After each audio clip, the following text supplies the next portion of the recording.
Hoje eu vou falar sobre a justiça divina e a natureza do pecado. A palavra que Deus me mandou, que Deus me mostrou, que eu orei 2 vezes e Deus confirmou exatamente a mesma palavra, saiu para mim 2 vezes. Eu tava orando e eu tava sem internet e tava sem minha Bíblia. E eu falei assim, eu vou abrir aqui no meu aplicativo da Bíblia e vou ver qual palavra sai. E eu abri, parece que já tinha uma palavra preparada, e saiu Salmo 36. Quando eu fui orar, orei e pedi para Deus confirmar qual palavra queria que eu trouxesse aqui pra gente no grupo. E mais uma vez saiu o Salmo 36, que fala assim: a prevaricação do ímpio diz no íntimo do seu coração: não há temor de Deus perante os seus olhos, porque em seus olhos se lisonjeia, até que a sua iniquidade se mostre detestável. As palavras da sua boca são malícias e engano. Deixou de entender e de fazer o bem. Maquina o mal na sua cama, põe-se em caminho que não é bom, não aborrece o mal. A tua misericórdia, Senhor, está nos céus, e a tua fidelidade chega até as mais excelsas, até as suas maiores nuvens. A tua justiça é como as grandes montanhas, e os teus juízos são um grande abismo. Senhor, tu conservas os homens e os animais. Quão preciosa é, ó Deus, a tua benignidade. E por isso os filhos dos homens se abrigam à sombra das tuas asas. Eles se fartarão da gordura da tua casa, e farás beber de corrente das tuas delícias. Porque em ti está o manancial da vida. Na tua luz veremos a luz. Estende a tua benignidade sobre os que conhecem, e a tua justiça sobre os retos de coração. Não venha sobre mim o pé dos soberbos, e não me mova a mão dos ímpios. Ali caem os obreiros da iniquidade, cairão e não se poderão levantar. Esse salmo ele é considerado um saldo de sabedoria, se você for pesquisar. E ao mesmo tempo que ele fala do amor de Deus, ele revela a natureza do pecado. Nos primeiros versículos do 1 ao 4, fala sobre as palavras das sua boca são malícia e engano. Nesses primeiros versículos podemos ver como o mal age dentro do coração do ímpio. Ele se aloja através de pequenas coisas e acaba afastando o temor de Deus. E engana as suas palavras, como aquelas pessoas que acham defeito na palavra. Um exemplo, aquelas pessoas, como o sogro vai colocar no grupo, no YouTube, né? Não sei nem se eu posso falar.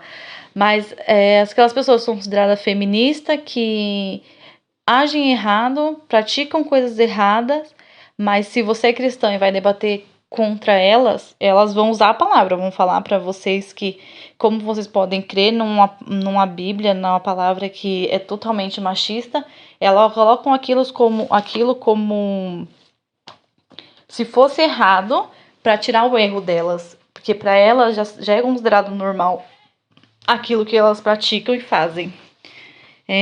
Eles já estão corrompidos e eles ficam enganados, tentando usar a própria palavra para se auto-afastar do temor de Deus. Eles já sabem, eles fazem coisa errada, mas segundo eles não é errado, segundo aos olhos deles são coisas normais e boas. Então eles tentam usar a palavra de Deus como se Deus fosse o errado e eles o certo. Vamos considerar assim, o homem mesmo. Ele faz o mal para a mulher, então, segundo elas, o jeito que elas estão militando se torna algo normal. E as palavras de Deus, elas distorcem e colocam como se fosse o errado, entendeu? Eles fazem exatamente isso, como se eles fossem o certo e Deus fosse o errado. E com isso, com essas coisas, eles vão abandonando a prudência e a vontade de fazer o bem.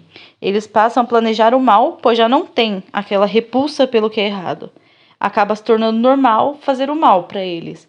E muitas vezes eles escondem deles mesmos. Como eu falei, eles fazem o errado, mas para eles o errado se torna algo normal. Como a gente pode falar sobre homossexualismo? Eles sabem, antigamente era considerado errado, por causa da Bíblia fala que é errado, mas para eles hoje é considerado algo normal e nós somos errados. Nós que praticamos a Bíblia estamos errando, segundo eles, né? E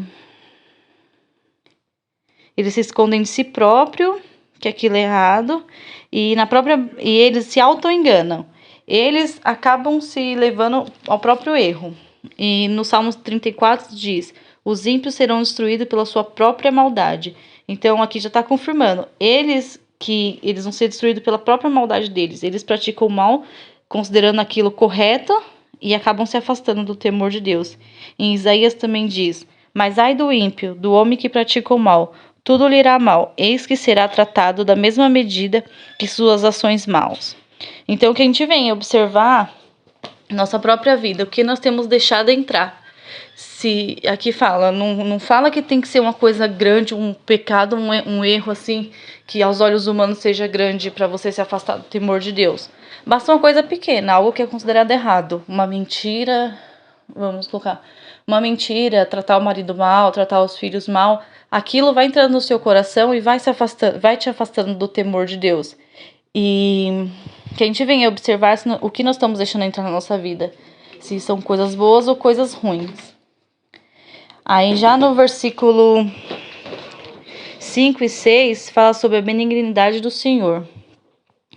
Ele fala totalmente o oposto do que foi dito. O salmista nos mostra a imensidão do amor de Deus. A bondade de Deus é imensa. Nós temos vivido isso, né?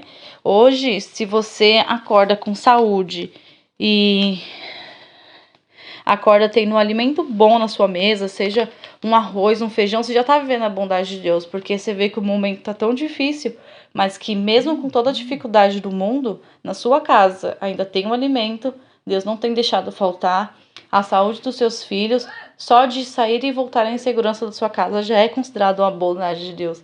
Ele tem nos guardado e é maravilhoso viver essa bondade. E a Bíblia diz que a bondade de Deus é uma das suas principais qualidades e atributos. E no Salmo 34 também diz assim: prove e veja como o Senhor é bom. Como é feliz o homem que nele se refugia. O Senhor, ele é a causa principal e primária da bondade. O Senhor foi o primeiro a ter bondade, né? Ele criou o mundo, nos criou, e ele sempre teve essa bondade com a gente. Desde o Éden, quando ele viu Adão ali sozinho, ele criou a mulher porque ele estava sendo bom, ele estava sendo bondoso para com ele. Mesmo depois, Adão pecando, Eva pecando, Deus foi bom, ele já sabia tudo o que ia acontecer, mas ele foi bom. E se você... Aí um exemplo, vou citar aqui um exemplo. A gente vê às vezes pessoas tão boas que a gente fala, meu Deus do céu, essa pessoa é muito boa. Nosso caso aqui é nosso sogro, vamos colocar o sogro. O sogro tá sempre aqui para ajudar a gente. Perdão. Ele tá sempre nos ajudando. E assim a gente fica, nossa, que homem bom. Se esse homem criado por Deus é bom, imagina o próprio Criador. Que tamanha é a bondade dele. Como ele é bom. E aqui no Salmo 34 fala, né?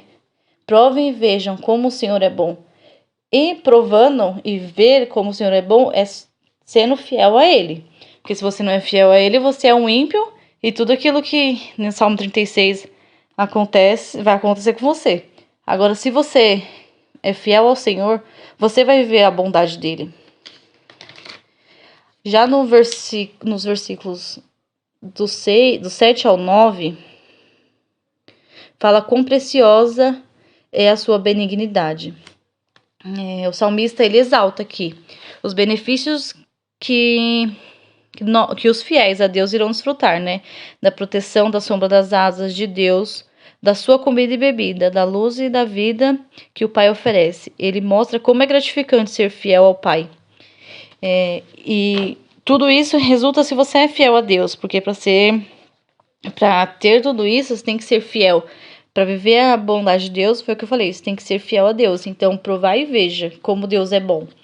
E no do 10 ao 12, a gente vê que fala assim: continua a tua benignidade aos que conhecem a tua justiça, aos retos de coração.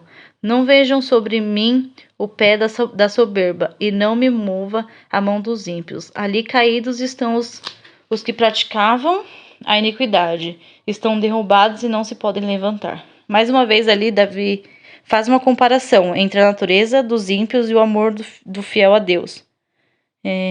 Aos ímpios morreram em sua soberba, sendo derrubados sem se poderem levantar.